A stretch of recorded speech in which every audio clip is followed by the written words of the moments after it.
Okay, just switch off for a moment. They're fine. That'll get smaller. I'm going to cut slightly deeper into there. Don't mind that.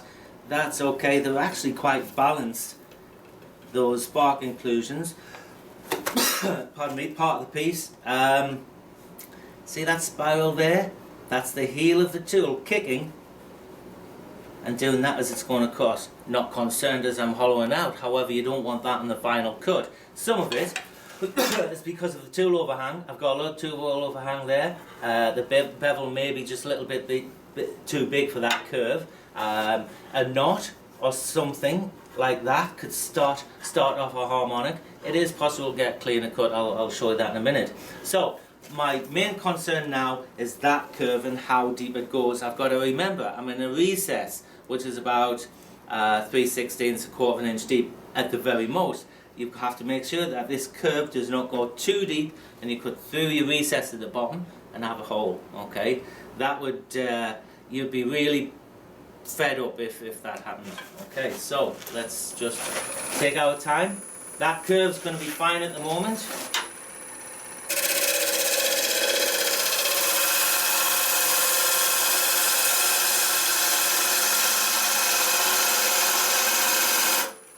Notice I've moved up to a bigger tool, 5/8 ball gouge, because of the overhang. That gives me more integrity than using one of these smaller ones at the moment. I can maybe get away with one of those for a finishing cut where I'm only taking a very light cut.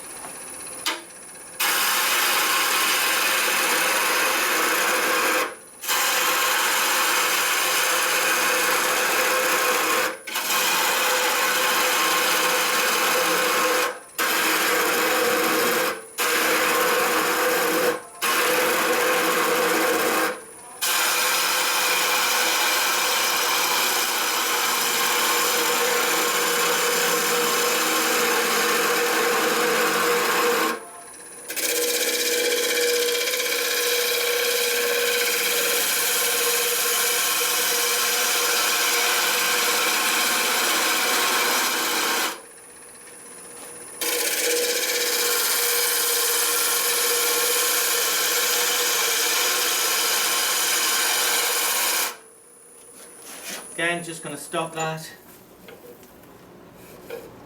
That's gone nice. Okay, I'm going to take another cut from here and get about another, I would say about another 1/8 of an inch off there to make it just how I want. I'm going back to this smaller tool.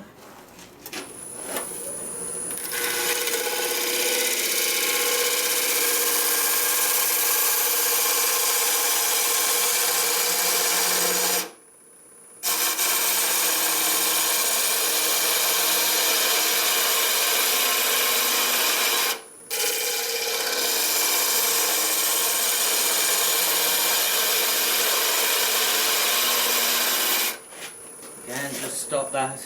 This is too nice to screw up. That's fine. I can get a shear scraper in there, blend that in, get rid of that line. I like that thickness. It's a good, thick, decent bowl. It's not one of these thin, useless ones. Excellent. Sorry, that comment there. Useless, as in. Sometimes the guys tend to make them too thin for what they're going to be used for. I want this to last a few hundred years.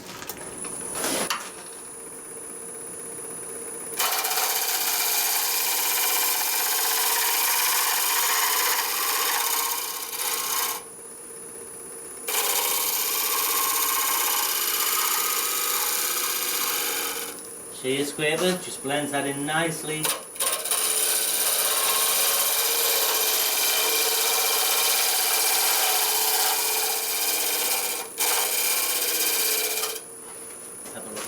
Stop that, have a look.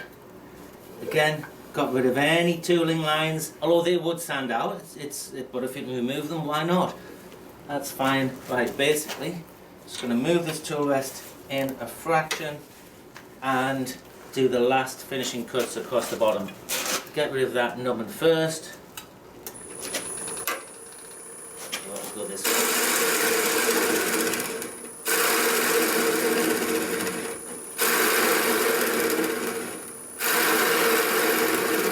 Small, careful cut.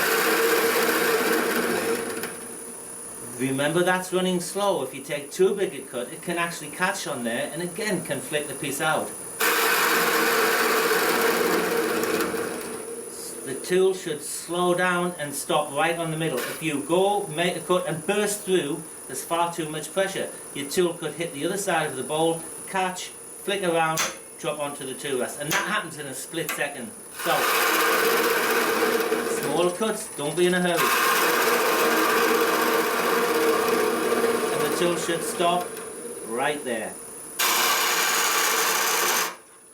Go back to the heavier one.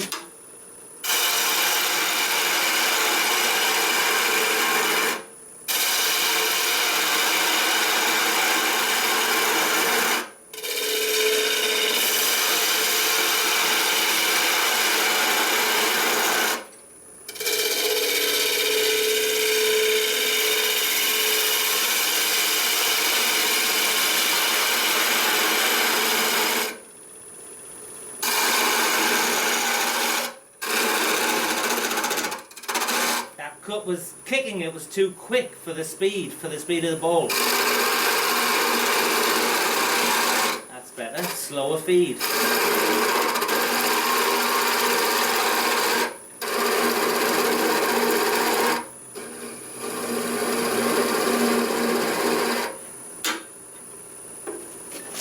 And just stop and check, it's the curve.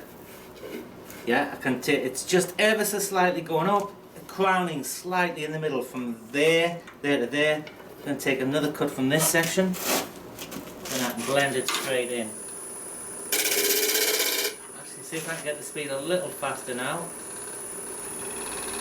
No, that's still, I would...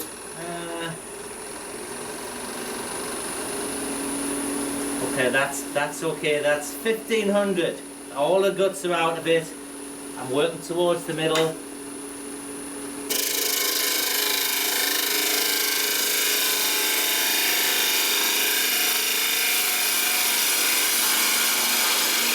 Totally different cut, that speed.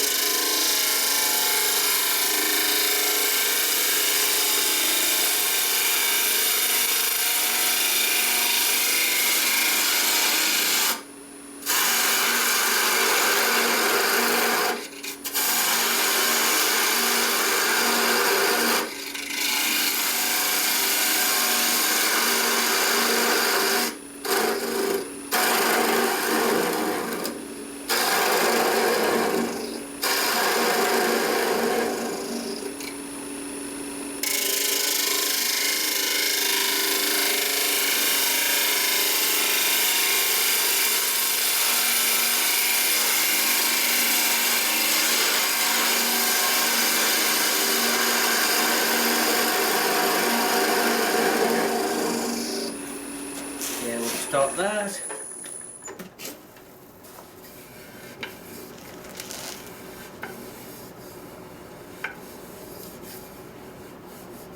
Just that section in there. Move the tool rest closer. I'm going to move to that smaller tool. Let's see that. I'll tell you what. Let's just see. If we change the angle. If we change the angle on that, I don't want to be using that tight curve, that softer curve would be bottom, would be better, sorry. It would shear scrape. Now, we'll do it with the tool.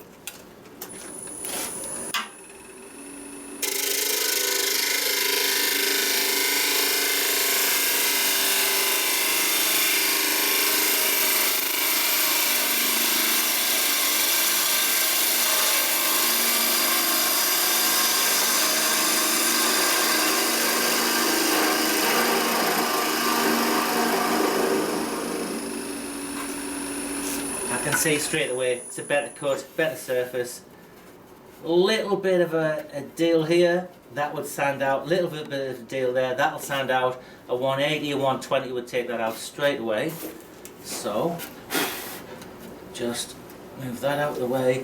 What I'm going to do now is spray the inside with water, and that's going to raise the grain, just make it far easier to sand back. It's going to take a few minutes to dry, but at this stage you'll see what the piece is going to finally finish like.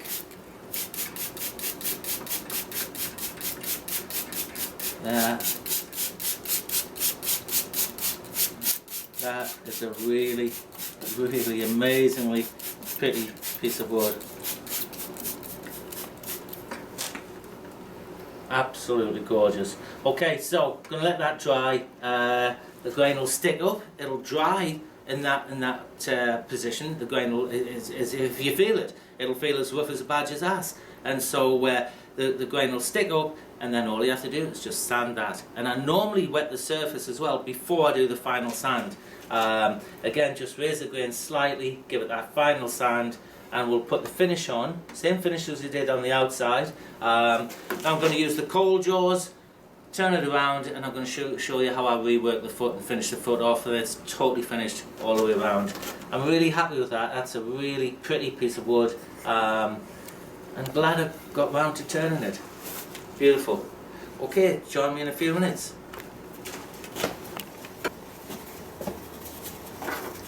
Okay, ladies and gentlemen, so we've got it all sanded up, and I'm just about to put the oil on now. You can maybe see I've got ready the coal jaws so I can turn it over. I'm going to grip it on the inside. It's undercut, really good, safe way.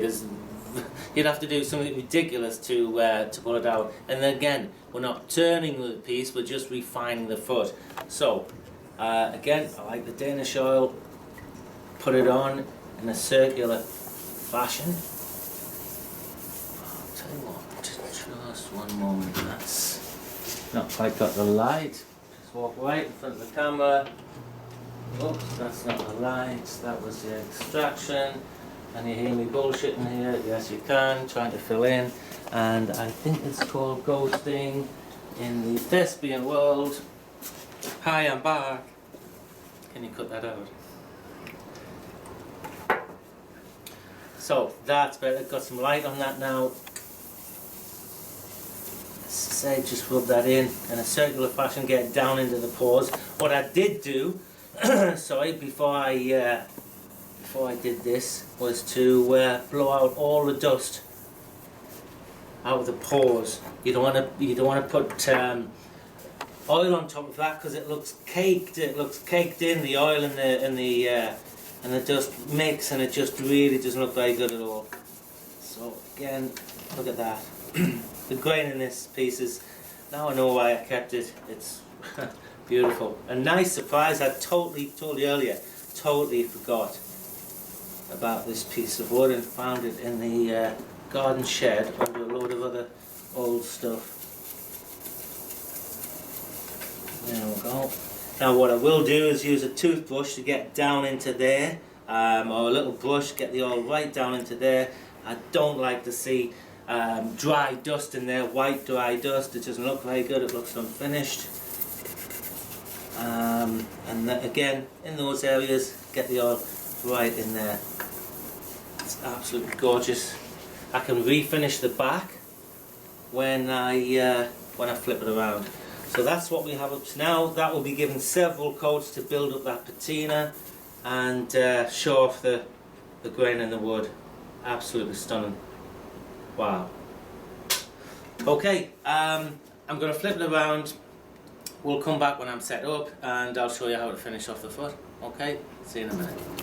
Okay, so using a stiff bristle brush, that will get you right down into any of the areas where the oil didn't quite get into. Makes it look even, that finish even all the way around. Into there. Okay, get rid of that. Wipe off the excess on the surface.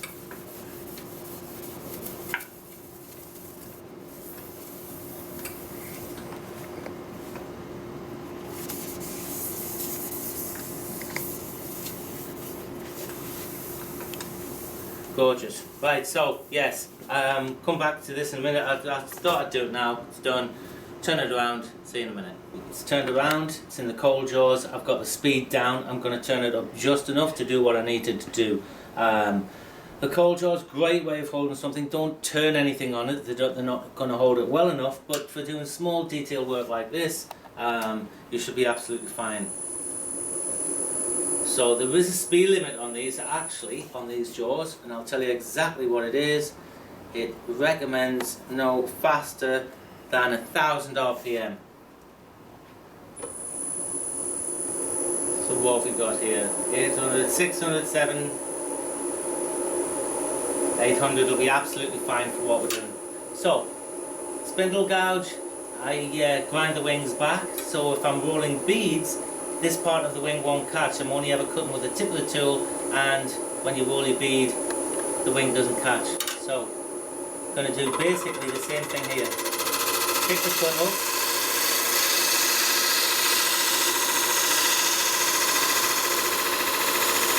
Take off that corner, it needs to be a little bit deeper. I'm going to come further out.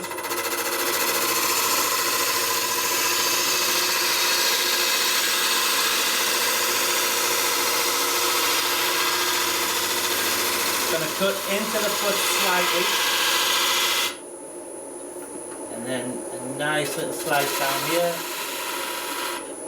and that little radius, I think, takes away that ugly foot. That's a nice clean cut there. This can be easily sanded up now. There's a little bit of tear out there. I didn't bother with the foot at all. Give it an initial sand, but it's relieved away there now, so I can sand that, sand this, take away that tear out there, and then very small signature. If I sign work, when I do sign it, it'll be burnt in with a pyrography machine, and just a fine signature. You don't want one of these big flamboyant, just something nice, just enough. So there you go. It's a very simple cut, very simple cut and a simple design, but it looks just finished. You've taken away that ugly recess, as it were. Okay, so we're going to sand this up, and again I'll come back to you when I put the finish on, so you can see the whole piece. See you in a minute too. Okay, so there we go. All sanded up, just ready to put the oil on. It's a simple little design, but I think works really, really well. I like the way you've got that little cut into there. It makes that look, it's part of the piece of course, but it I don't know, just sets it off nicely. Everybody looks at the bottom of your bowl. When you give them it, they'll hold it, maybe touch the rim, do that on the inside, and then flip it over and look at the bottom. Give them something to look at. Finish it just as well. Attention to detail. Again, we can give this another coat of oil. Spruce it up. The first coat soaked right in there. And of course you can do this in the future. That's why I like this finish. It's a very easy finish. Depending on what you're doing, you can spend a fortune on some of the finishes out there. This is quick, easy, does the job, and just really pops the grain in the wood. Right down into there. Again, this area will be given several coats to build it up to the same as that, because that's already been finished once. And that has turned out really, really well. Really pleased with that. I'm pleased I made the decision to turn away the Burl. I just think this is far more practical. Sorry, the spiky parts, it's all a Burl. The spiky parts of the Burl itself. Again, little bit of oil on your brush, just again to those areas, and there you go. That's the. It's a simple, easy little design, but I think it finishes it off very, very nicely. And beautiful, beautiful piece of wood. Absolutely gorgeous. So look, I hope you've enjoyed that, and you'll see more of me on YouTube, I think, in the future. So again, hope you enjoyed it. Thank you very much indeed. Take care.